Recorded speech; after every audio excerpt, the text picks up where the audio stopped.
Good morning and welcome back to Living Uncompromised. We are ready to dive into lesson 2 of the Samson study from Judges 13, 1 through 7. Good morning, Jen. Good morning. This is fun, isn't it? Yes, good week of study. Yes, it was excited to get into the actual story of Samson. Yes, and there was a lot of good things to come out of this week's study. So let's dive right in. Okay. And let's start with just I know we talked about it a little last week, but let's just dive into a little bit about the condition of Israel because we get hit with that. I mean, in verse 1, it gives us a glimpse into what's going on. So let's just start right there. Yes. It says, again, the Israelites did evil in the eyes of the Lord. And so I think their condition before the Lord was much what it had been before, and much what we talked about last week is that they would stray away from the Lord and that they would begin to worship the idols and the false gods of that particular region. And I think I want to go back to Deuteronomy 6 because it talks about, we looked at it last week, but it talks about their instruction from the Lord was to not forget the Lord and not turn to these other gods in these nations, but to fear the Lord. And that was his instruction for them. And we see that once again, they have failed in that. And I think that's important because that sets up the story of Samson and Samson's life is, hey, this is the condition they're in again. They've been handed over to the Philistines, and the Lord is going to have to raise up a judge to deliver them. Well, it says that in verse 1, what you just said is that the Lord gave them into the hand of the Philistines. So it's not like he wasn't still involved in this whole process and cycle of their sin and their repeated cycle they stayed in. And so I think it's important to note that the Lord gave them. Yes, this was the consequence of their sin. And the Lord told them that long before it ever happened, that this would be the consequence. The other side of that is the Lord is coming to help them get out from under that oppression of their enemies. And that's why he is going to raise up Samson. Yes, and it says that over in, verse 5. It gives us a glimpse into that where it says, and he shall begin to save Israel from the hand of the Philistines. And so that's just a glimpse into Samson's overall purpose that God had for his life. And so the Bible is very clear to give us these little clues about why and the purpose. And I think it's just really neat to see the whole picture. Mm-hmm. Yes. And with the whole picture, oh, sorry. No, go ahead. I was going to say, with the whole picture, I kind of dove into the history of the Danites because that is the line that Samson's father comes from. Mm-hmm. And, Dan was one of the 12 tribes of Israel.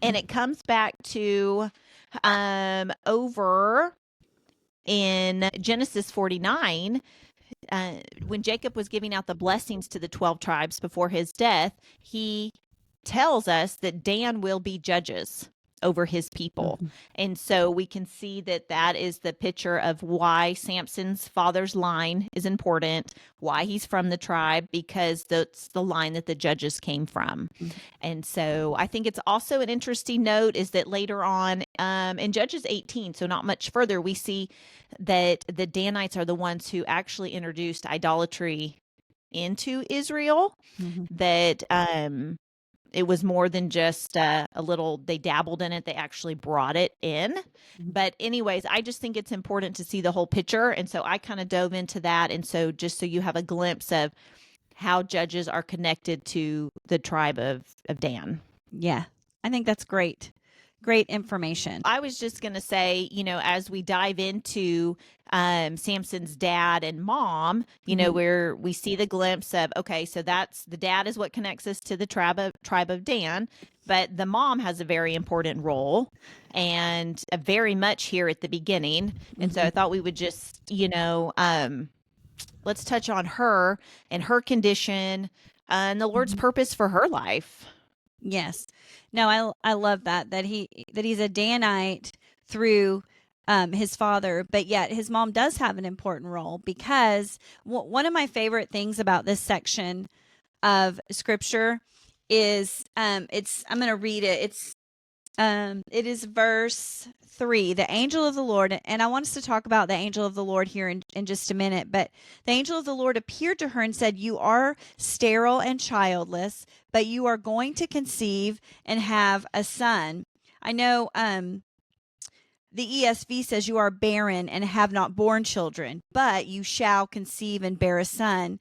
And I love that because the angel of the Lord was saying, look, this is what you were, this is who you have been, but this is what you're going to be. And she was not able to have children, but you are going to have a child. And it just spoke to me in the way the Lord can change conditions. And it doesn't matter what the conditions were before. She was barren. She was not able to have children, but God had a special purpose for her child, and so he opened her womb so that she could have this child. And so that was a purpose in her life as well.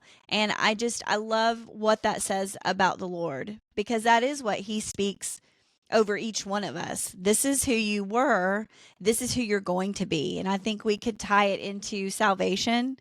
We were sinners, but God saved us, and we are a new creation. And I think that's just a really neat picture of God that we get here in these early verses of Samson. If I could just tag on to that really quick, I think what is also important to that is that once God changes our condition, we have to walk in that new condition. And we have to walk in that new place, what he now says that we are. Just as we are Christians, we walk in that new creation. We're not our old self anymore. And so we put those things behind us. And I think that is going to be the case for Samson's mom as well. Like, because you are going to conceive this child and he's going to be a Nazarite, you must now walk in these things because of the Nazarite vow. I love that. And I think, as I think through what you're saying and all of that, I add on that this also happened very quickly to her. She did not see it coming, but the Lord did, and he knew the overall plan for her life. And so I think it's important for us to understand we're not always going to know, but things will happen, and the Lord will just happen out of what you would feel like is out of the blue, but it's not, because it's part of God's plan, but you may not see it coming. This was not something she knew was in the works. She thought this was her condition for life. And so I think it just speaks to that relationship piece with the Lord, and knowing that at any time, by his authority, he can change our condition, and we are to be faithful and obedient to that. Yes, I love that. Well, and as you said, you want to come back and touch on the angel of the Lord. Let's do that now, because I think that's a really important piece, and I don't want us to miss who the angel of the Lord was. So you want to take that? Sure. So it is believed when Scripture says the angel of the Lord or the angel of God, that is a pre-incarnate visit from Jesus. And so that was Jesus in his pre-incarnate, meaning before he came to earth, and we saw him in his bodily form in earth. He was with God. We know that Jesus was with God from the beginning. And so this was his appearance before that time when he was sent to earth. And so there are other instances in the Bible where you will find the angel of the Lord, the angel of God. You can go back to Judges 2, and it talks also about the angel of the Lord. And so that was Jesus appearing to her. So when she was talking to the angel of the Lord, she was talking to the Lord. So, well, and I love it how she describes it in verse 6. In my Bible, she ends it with, "It was the appearance of the angel of God, very awesome." Yeah, I think that's sweet. That is very sweet. And I think we will see as we read this next section in lesson 3, there's even more confirmation in those verses that this was indeed the Lord himself. I love that. And I look forward to that and diving into that as we are still talking about the mom. And let's talk about her purpose as a mother with this Nazarite vow. So let's kind of dive into that a little bit. I know we talked about the Nazarite vow as a whole in lesson 1, but let's talk about it a little bit more specifically here and why it's important that the mom is to abide by it also, because there's definitely purpose in that. Yes, definitely. I think it's important for us to note that the angel of the Lord is instructing her that she has to participate in this vow as well. And the instructions are she cannot drink any fermented drink, which was part of the Nazarite vow, and she could not eat anything unclean. And I think the reason that's important is because from the moment that she conceived, Samson was called to be a Nazarite from birth. He would be set apart for the Lord from birth. And so from the moment that she was carrying him and he was conceived, it was important that she too adhered to that vow, because as she cared for him and nourished him even before he was born, that impacted him and who he would be, and he was to be set apart. And so if she had not participated in that, that would have impacted him even from the moments before he was born. And I Yes, think I love that. Mm-hmm. well, and I think Go it ahead. speaks to, I just wanted to say, I think it speaks to the importance of babies when they are conceived. It matters, those moments, even from the moment of conception, because the Lord has a very specific purpose. And the fact that he called Samson's mom to adhere to this part of the Nazarite vow tells us that even in those early days, even as he was growing and developing in the womb, it mattered what she did. And it just speaks to the value and the sanctity of life, even from that moment of conception, because there was a purpose and a plan in place, and she had to participate in that before Samson was ever born. I love that. And I think it also speaks to that Samson had a purpose and a plan before he was even conceived. Mm-hmm. The Lord is making a way for him, and he has not even been conceived yet. And he is laying out the purpose of his life, and his mother has a very specific role in that for sure. Right. And I think exactly what you said is right. And I think it's important for us to remember that the plan goes, God's will was designed before Samson was conceived, but from conception, it mattered. And then from birth, there was a new set of things that had to happen. And so there was purpose in all these different steps, and they all matter to God. Yes, yes, agreed. And I think that's important, an important lesson here that we see for Samson's life. It's played out here in these verses, and I think that's so important. Psalm 139 says, "All the days ordained for me were written in your book before one of them came to be," and that speaks to what we're seeing here. His life had purpose and meaning, and his mom's participation in that was vital. And set up, the angel of the Lord set this up with her long before she conceived, and so that she would know from the moment that she conceived, this is the way they were to act in this. And so that's a lesson, and I think that's really powerful. Yes, I love that. And I'm glad that we're talking about that, because I think that is so important. And I think that, as we're talking about the specific pieces of the Nazarite vow and the pieces that were specific to, that affected his mom as well, there was this piece that was going to be just specific to Samson only. And from birth. And so she would have also needed to have known that, just so that she could instill that in him while she was raising him, but also from birth. And that was the part that had to have no razor to his head. Mm-hmm. Yes, that was the piece that was added on to, right, to this Nazarite vow when he was born. Then no razor would touch his head. That was part of the Nazarite vow that we see in number 6. And so that was crucial for him from the moment that he was born. And she would need those instructions and need to be able to pass that on to him as well. Well, and that piece will play such a vital role in his whole life, and we will see that up until his death. And so it is very important that he knew that she knew that she would instill that in him, so that he would know his purpose from the beginning.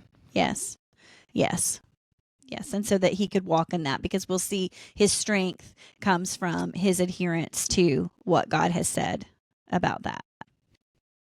Yes, and there's so much more to this story and so much more in Samson's life that I can't wait to dive into, especially with these specific things. But I think it's really sweet as we close out, and his mom, since we're still talking about her, at the end of I think it's at the end of 6 and into 7, she says, I did not ask him where he was from, and he did not tell me his name. Mm-hmm. But he said to me, behold, you shall conceive and bear a son, and, continued on and on. But I think it's so sweet to say she knew he was an angel from the Lord, or, Jesus, but she didn't have to ask his name. She didn't have to ask the specific things. She just knew. And so I just think that's just an extra little something to note. Mm-hmm. Yes. Yeah. And I think that it's interesting to me that he appeared to her when she was not with her husband. And so she had to go and recount to her husband what the angel had said to her, the angel of the Lord. And so I think that's important too, because he spoke directly to her about her condition, and then what would be required. This was her purpose for her life. And we will see that the angel of the Lord will come back, and Manoah will hear as well the instruction. But I think the angel of the Lord came to her because this was her purpose, and this was what was on her life, that she would walk in this. And so I think that's special too. That is a great point, and I think that's really neat to note that, and just a reminder to us that we all have purpose, and the Lord will meet us where we are, and to as you said earlier, can change our conditions at any time, but just that we are to live ready to receive Him whenever He chooses to give us new direction or new guidance, and just to live in a state of being ready. Yes, I agree. And I think watching now this play out, and her walking in what God has called her to do, and what that means now as Samson is born, and we see the Lord begin his purpose, which was to have Samson begin the deliverance of Israel. And I just think it's really cool that she got to participate with him in that. And God had a purpose for her, a purpose for Samson, and He has a purpose for each one of us. So I love that. And I look forward to diving in again more next week, and we can wrap that up for today. But, as always, if anybody has specific questions or things that you want us to dive into, or if you had, anything that was confusing from the homework or from the scripture that you want us to chat about, then just make sure you send us a message and let us know that. And we'd be happy to add that on as well. But in the meantime, we hope that you have a good week studying lesson 3, and we look forward to chatting next week. Yes, I loved it. It was a great chat today, and I look forward to next week. All right. Take care. Bye.